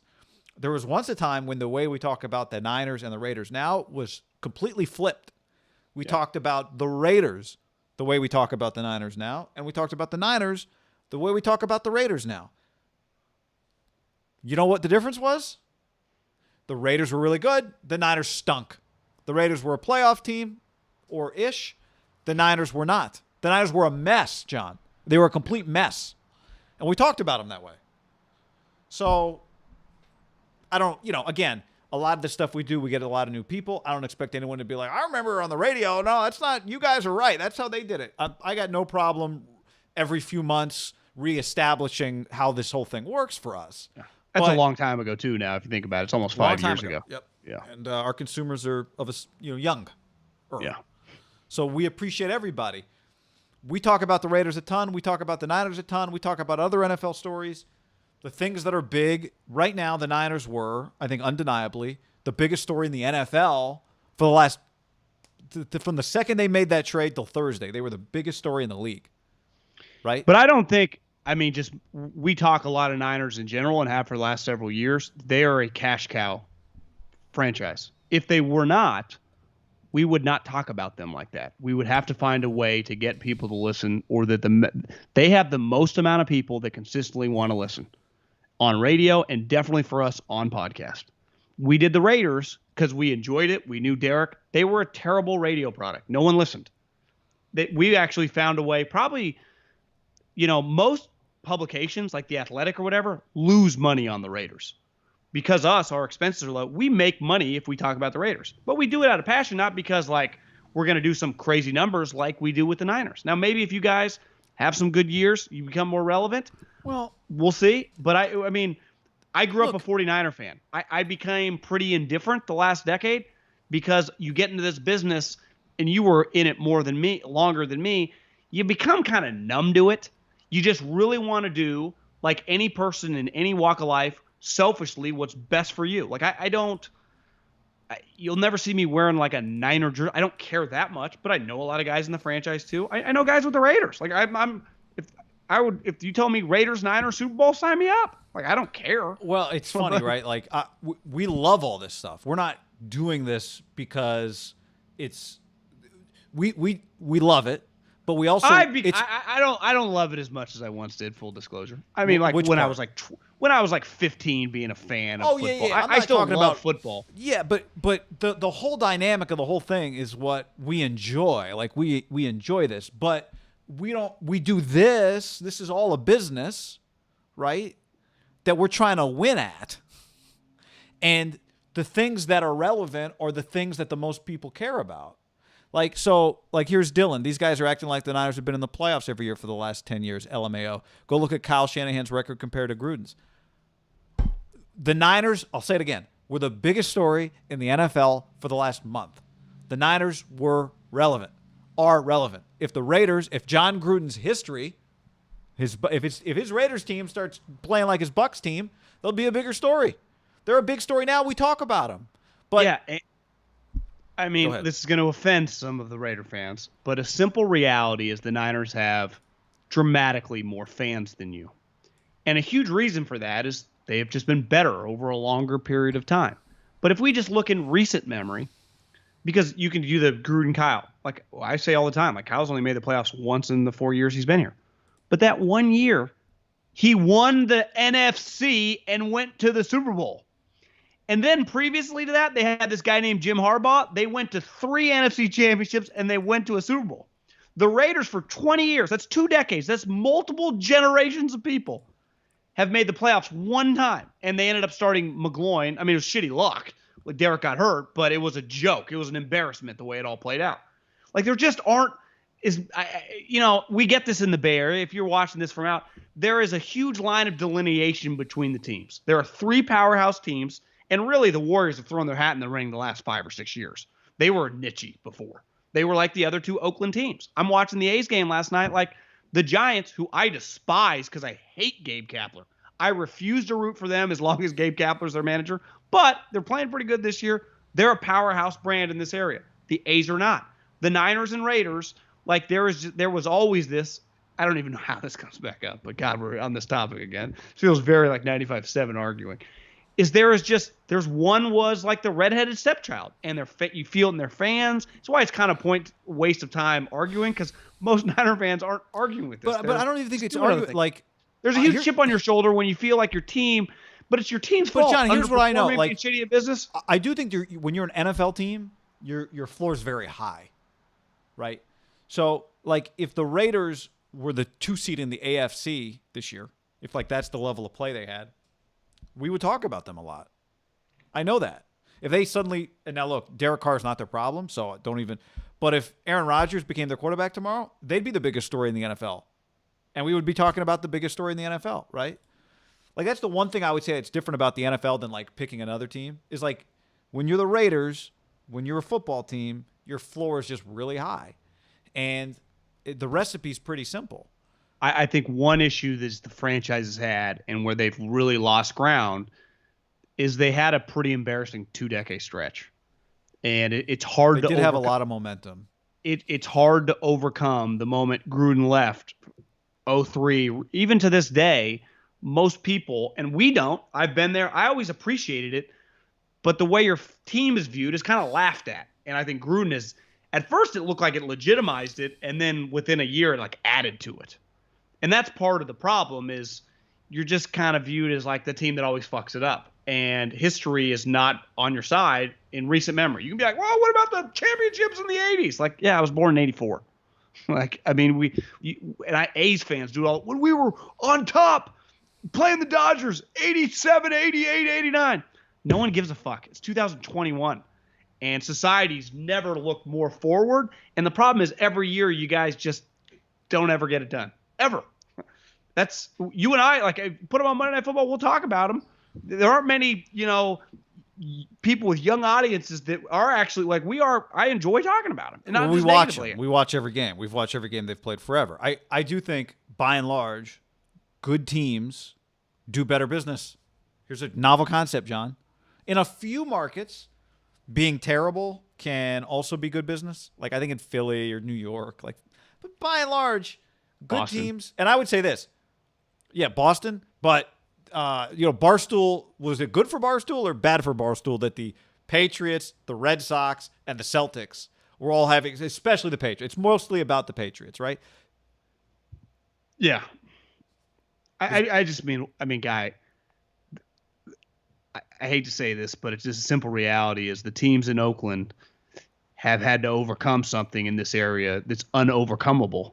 I mean, but see, this is where I don't put them in the same boat. Like, they're an NFL team. Their floor is very high. Well, no, they're in Vegas now. I mean, they're just somewhere else. Even if they were still in Oakland, I think their floor is really high because they're an NFL team. Like, I do think when the Raiders were good and we thought they were a playoff team and they had momentum with Jack Del Rio, they were a big NFL story. They were. Like, NFL.com would write about them. They had one of the best players in the league in Khalil Mack. I'm just saying, it's pretty clear. Like, if you're a really good NFL team, you're just a big deal. Yeah. Period. Like, when they're good, the clicks on NFL.com for Raider stories are bigger than for the A's, it's a much harder climb. Right? I agree there. That's my point. Yeah. That's all I'm saying. Is they are good for business if they're good. Yeah. But there is, for certain businesses. I'm just saying, for our bit, if the Raiders are good, then it makes sense for us to talk about the Raiders. That's all I'm saying. Yeah. And we talk about them anyway. I know. People are just always. I think one of the problems with the fan base is there's this chip on their shoulder, and we saw it with radio with both franchises. This is where I get back to the Oakland thing, the disrespect. Well, the disrespect is and this is going to sound bad, but there's a poverty element to your franchises. It's always about money. Al didn't have the cash. The A's are always broke. That gets exhausting. And the thing about the Giants and the fucking Niners and now the Lake of Warriors is people like rooting for the Yankees and the Cowboys. I just wait. You can buy anybody. You can do whatever. Money's never an issue. It's hard to overcome. That's an elephant in the room that's hard to shake. Now, Mark can shake it in Vegas. The A's still have yet to shake it, and that's hard to overcome. The Warriors shook it with ease once Lacob got the team and they started winning. But there are elements of the franchise that it still feels like they've got things that why they haven't. They're just not a powerhouse brand. I mean, they're just people get very angry. The Raider fans when we talk about the Niners, the quantity of the two fan bases, even in this area. I mean, 85-15 when the Raiders were here. It was a dramatic shift. One of the over decades. It also hurt them historically. They just were they weren't in the same place the whole time, right? Well, they were just a group on the move. Yeah. They never liked their home. Paul says, not for nothing, your highest viewed video is a Raider video. Which video was that, Paul? What was that? I don't. Did they get more than Trent Williams signing? I know this, our highest paid podcast that makes a lot more in videos, definitely ain't Raider related. And again, I'm not being a dick. I've known Derek for over a decade. I'm not trying to argue over. I'm just curious what the video was. I'm trying to remember because I feel like I looked at it recently. What was the biggest viewed video? 29,000. No, the biggest viewed video was Niners make a great pick in Brandon Ayuk. By the way, nailed that one. That was on April 24th of last year. Looking at the comments, the 49ers have been sorry also. They've been to 4 NFC championships in 9 years. The Raiders have been in one playoff game in 19, and it was with Matt McGloin, and they got blown out by the Houston Texans. So it's no, they don't have much in common at all. Of just a kid that's 15. A kid that's just 15 that will just watch whatever. What has he witnessed more in his life? In just his, young kind of teen adulthood, right? Role to kind of understanding sports. It's just basic math. You just add up the average kid doesn't want to root for a shitty team. John, in the words, why don't we just quote Al Davis? Just win, baby. That's been really their biggest detriment. But I also think the element of like always talking, do they have enough cash? There's always something that just is a little like, ugh. It does get exhausting, some of their stories. They feel a little bit different. Yeah, because but that's also a conversation that comes up more when you're not winning than when you are winning, right? I know, but even when they were like, they never had money, even when they were good with like young Gruden, right? They just didn't have like their powerhouse owner. He didn't have a lot of cash relative to some of the other guys. Yeah. They just had elements. Look, the Niners owner was buying everybody, right? There's a lot of little branches off. He's an all-timer. I'm not trying to diminish Al, but there's a lot of little branches off of this tree. The bottom line, because we've lived it, the more winning, the better for business. It's a very simple formula. But back to just an original point, the 49ers, just if they're both equal, are just better for business. That's just a simple reality and why we talk about them. It's not because like I'm a diehard Niner fan. I was one growing up. Then I went to college. They sucked. I worked in the NFL. I truly don't really care that much anymore. Like when I'm sitting on my couch, like I'm rooting for Matt Nagy to try to win. Like I'm not your normal fan. But if the 49ers were bad for business, I truly wouldn't give a shit about them. I mean, if they were like a 3-4 win team, we would have to pivot because I couldn't be doing this, and we would. That's right. So it's like the 49ers have been good for our business, mainly because there's a ton of fans. That's just really that simple. They have a lot of fans. They have of all ages, a boatload. Yeah. If I were a Raiders, I'd be negative too. Yeah,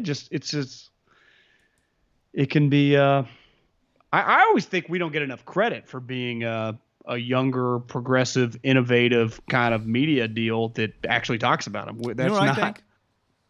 I think you're right. I think we don't get enough credit for that. I'm not even being sarcastic. I'm not either. That's why I get offended when people get offended that we're like mean about them. It's a merit-based business. Yeah. It's a meritocracy. But again, part of this goes back to is you tend to talk about things that you engage with. You and I have watched every game they've played for I don't even know how many years. The Raiders. You and I have watched every game the Raiders have played. I know I have watched every game the Raiders have played for many, many years. 100%. Right? I haven't missed Derek, and you watched every. I have not missed a Raider snap since Derek. Now maybe like a blowout. And you watched every Derek game, just like I did. Yeah, I watched every Derek. Yeah, 100%. I watched every Derek Carr game. Judd asks Oops, I made this too big somehow. Judd asks, I made it too big, but Judd said, "Does anyone know whether the podcast has different content than the YouTube channel?" So like what we're doing right here today is a live podcast recording. I don't know if all the sometimes we leave some of this back and forth with the YouTube comments in, sometimes we don't. There is the podcast, then there's also separate stuff we do on YouTube. All of this we can take out. Okay.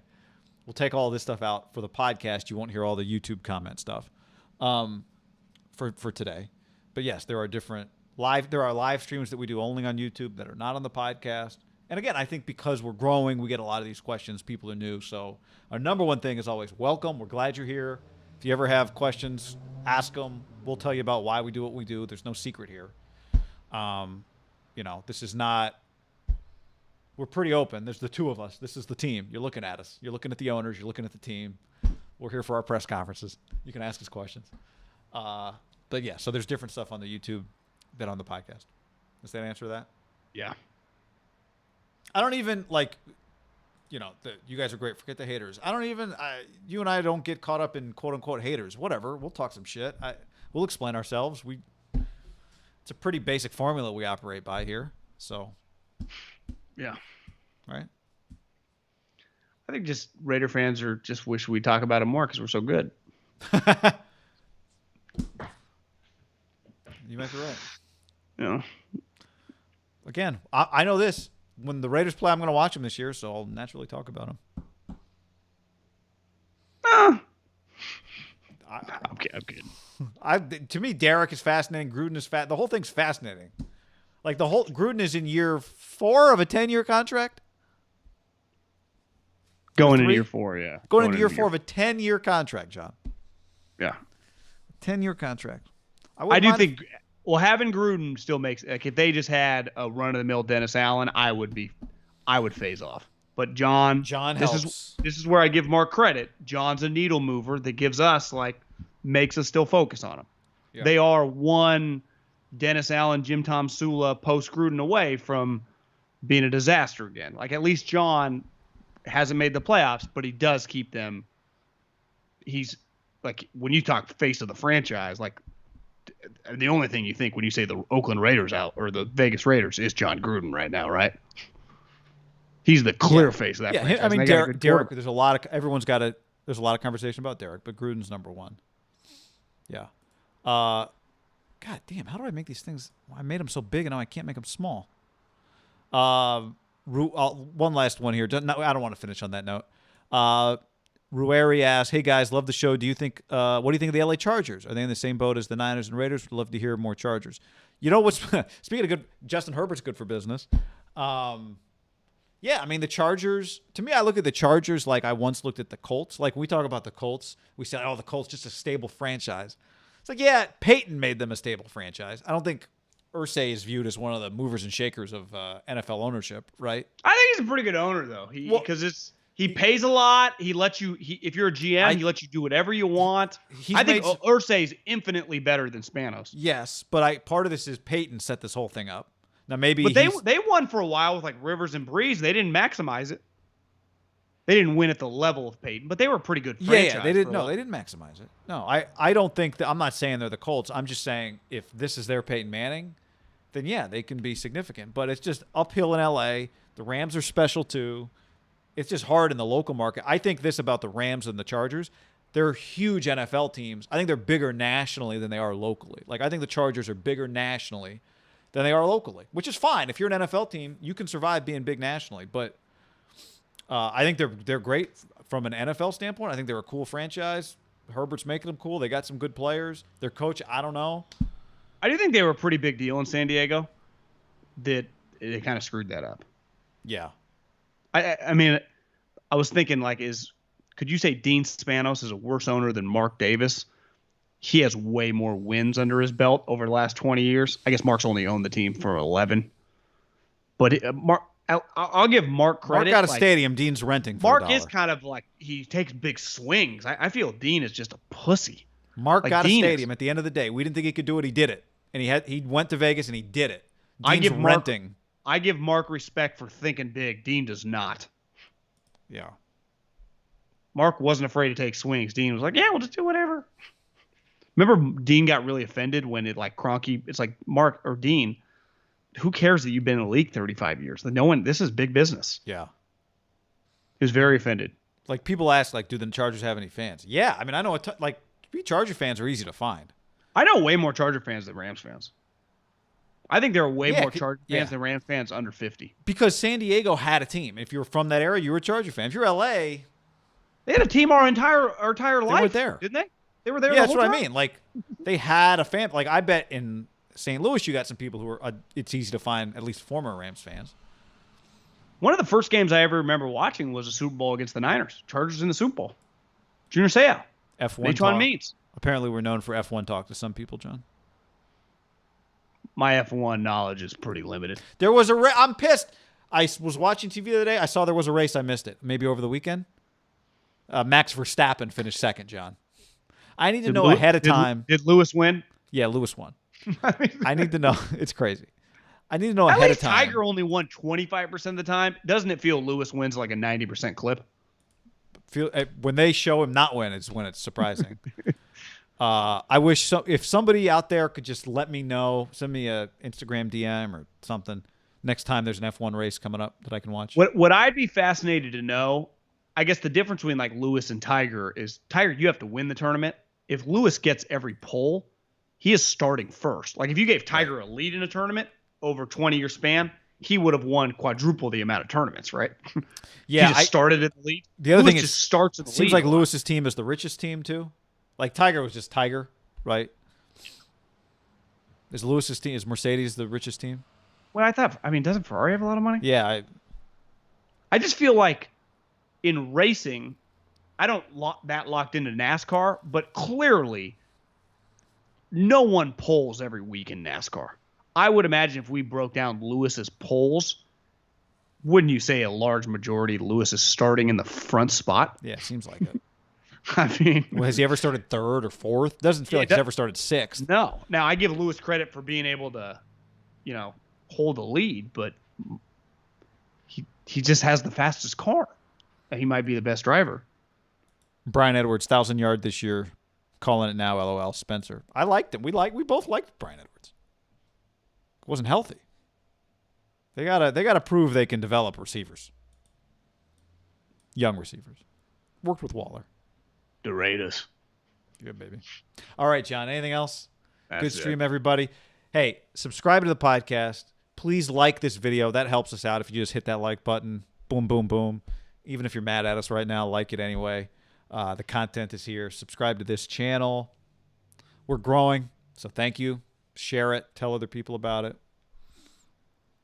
I don't know where the DraftKings game stands right now, but the Haber and Milkoff DraftKings League is there for you too. So you want to be in that. What is that? I feel like something Rodgers' wife would do. I feel like that's what people did. The hippies did, stuff like that. Goodbye to meat. Oh, I can hot see dog in the Rodgers. game? She actually looked pretty good in the Kentucky Derby picture I saw. I didn't see that. Okay. Goodbye, everybody. Thanks for hanging with us. Be back again soon.